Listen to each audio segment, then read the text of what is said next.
पहला क्वेश्चन है आदिकालीन साहित्य की प्रमुख प्रवृत्तियाँ आज हम पढ़ेंगे। तो इसका पहला क्वेश्चन है किस विद्वान ने हिंदी साहित्य के आरंभिक काल को वीर गाथा काल नाम दिया। तो ये दिया है आचार्य रामचंद्र शुक्ल ने, वीर गाथा काल नाम दिया है आचार्य रामचंद्र शुक्ल ने। दूसरा क्वेश्चन है हमारा आदिकाल के नामकरण से संबंधित कौन सा युग्म अशुद्ध है। तो आदिकाल के नामकरण से संबंधित हमारा क्वेश्चन दूसरे का पहला बीज वपन काल मिस्र बंधु ने नहीं कहा, मिस्र बंधु ने नहीं कहा। और तीसरा क्वेश्चन हमारा हिंदी साहित्य के प्रथम काल को वीर काल किसने कहा। तो हिंदी साहित्य के प्रथम काल को वीर काल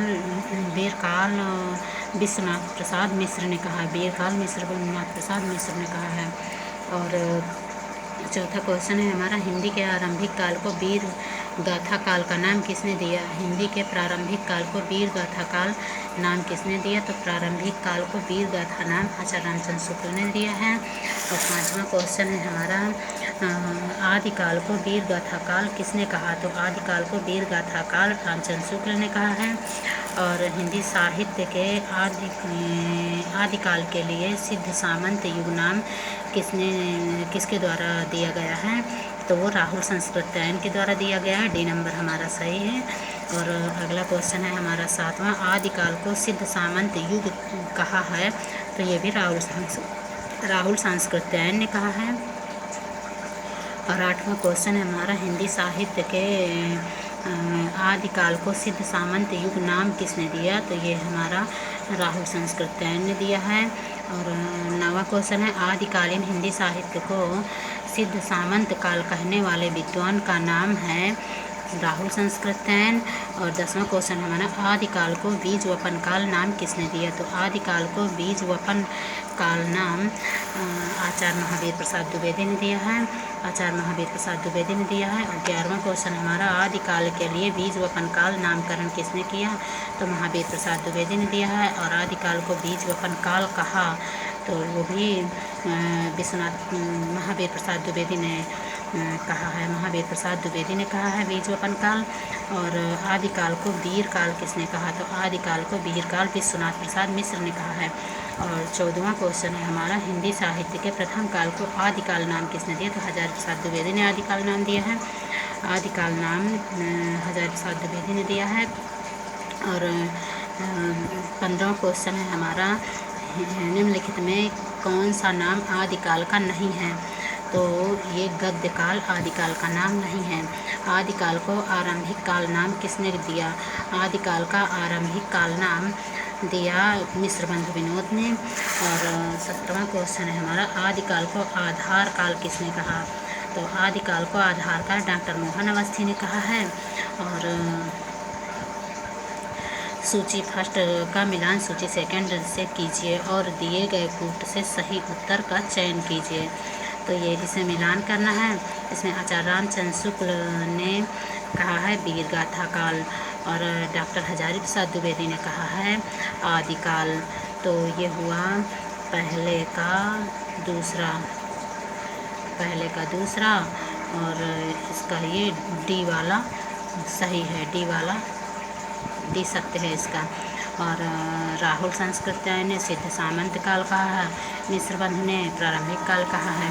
और अगला क्वेश्चन है हमारा इनमें से किस साहित्य इतिहासकार ने अपने इतिहास ग्रंथ में हिंदी के गद्य साहित्य को गद्य का आविर्भाव, गद्य का प्रवर्तन, गद्य का प्रसार और गद्य की वर्तमान गति नामक खंडों में विभक्त करके विवेचित किया है।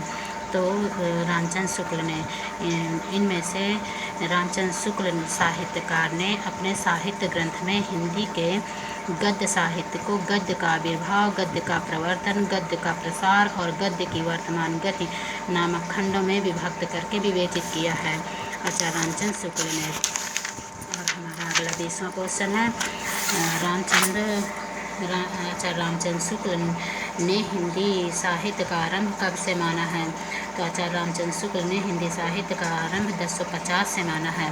और 21वां क्वेश्चन है हमारे डॉक्टर राम कुमार वर्मा ने हिंदी साहित्य का आरंभ 1050 से माना है। और बौद्ध धर्म से जुड़े हुए साहित्य की भाषा है तो बौद्ध साहित्य से जुड़े बौद्ध धर्म से जुड़े हुए साहित्य की भाषा पाली है। बौद्ध साहित्य से जुड़े हुए साहित्य की भाषा पाली है। और 23वां क्वेश्चन है हमारा, निम्नलिखित में से अपभ्रंश प्रभावित हिंदी रचना कौन सी है? तो ये है हमारा भारतेश्वर बाहुबली रास। निम्नलिखित में से अपभ्रंश प्रभावित रचना कौन सी है? तो भारतेश्वर बाहुबली रास है। और अपभ्रंश प्रभावित हिंदी रचना कौन सी है? तो भारतेश्वर बाहुबली रास है। और शालिभद्र सूर की रचना का नाम, तो शालिभद्र सूर की रचना का नाम भारतेश्वर बाहुबली रास है। पंच पांडव चरित रास के रचयिता, पंच पांडव रास चरित के रचयिता शालिभद्र सूर हैं। पंच पांडव चरित रास के रचयिता शालिभद्र सूर हैं। और 27वां क्वेश्चन है हमारा, 11वीं शताब्दी में रचित लोक भाषा काव्य है। तो 11वीं शताब्दी में रचित लोक भाषा काव्य ढोला मारूरा दूहा है। ढोला मारूरा दूहा है। और 28वां क्वेश्चन है हमारा, अपभ्रंश शब्द का सबसे पहले उल्लेख किसने किया? तो अपभ्रंश शब्द का सबसे पहले उल्लेख पतंजलि ने किया। अपभ्रंश शब्द का सबसे पहले उल्लेख पतंजलि ने किया। अवहट्ट भाषा से तात्पर्य है ग्रामीण अपभ्रंश से। अवहट्ट भाषा से तात्पर्य है ग्रामीण अपभ्रंश से। और हमारा 30वां क्वेश्चन है, अवहट्ट में शिक्षा शब्द के लिए कौन सा रूप मिलता है? तो अवहट्ट में शिक्षा शब्द के लिए शिक्षा मिलता है। और राहुल संस्कृत ज्ञान के अनुसार चर्या गीत और दोहा कोश की रचना करने वाले पहले बौद्ध सिद्ध हैं। तो सरहपा पहले बौद्ध सिद्ध हैं। और 32वां क्वेश्चन हमारा, अधिकांश साहित्य इतिहासकारों के अनुसार हिंदी के प्रथम कवि। तो अधिकांश साहित्य इतिहासकारों के अनुसार हिंदी के प्रथम कवि सरहपाद हैं। और अगला क्वेश्चन है हमारा, हिंदी के किस इतिहासकार के मतानुसार शालिभद्र सूर हिंदी के प्रथम कवि हैं? तो ये डॉक्टर गणपत चंद्र गुप्त हैं। हिंदी के डॉक्टर गणपत चंद्र गुप्त इतिहासकार के मतानुसार शालिभद्र सूर हिंदी के प्रथम कवि हैं। और 34वां क्वेश्चन है, सिद्धों का प्रथम कवि है। तो सिद्धों का प्रथम कवि सरहपा है। सिद्धों में सबसे पुराने कौन थे? तो सिद्धों में सबसे पुराने सरहपा थे। सिद्धों में सबसे पुराने सरहपा थे। और 36वां क्वेश्चन है हमारा, सरहपा को हिंदी का प्रथम कवि माना। तो पंडित राहुल संस्कृतज्ञ ने सरहपा को हिंदी का प्रथम कवि माना है। और राहुल जी ने हिंदी भाषा का प्रथम कवि किसे स्वीकार किया है? राहुल जी ने हिंदी भाषा का प्रथम कवि किसे स्वीकार किया? तो ये सरहपा को स्वीकार करते हैं। राहुल संस्कृतज्ञ ने हिंदी का पहला कवि सरहपा को स्वीकार करते हैं। हिंदी का प्रथम कवि कौन है? तो सरहपा है। और स्वयंभू को हिंदी का प्रथम कवि किसने माना है? तो ये रामकुमार वर्मा ने माना है। रामकुमार वर्मा सहजयान के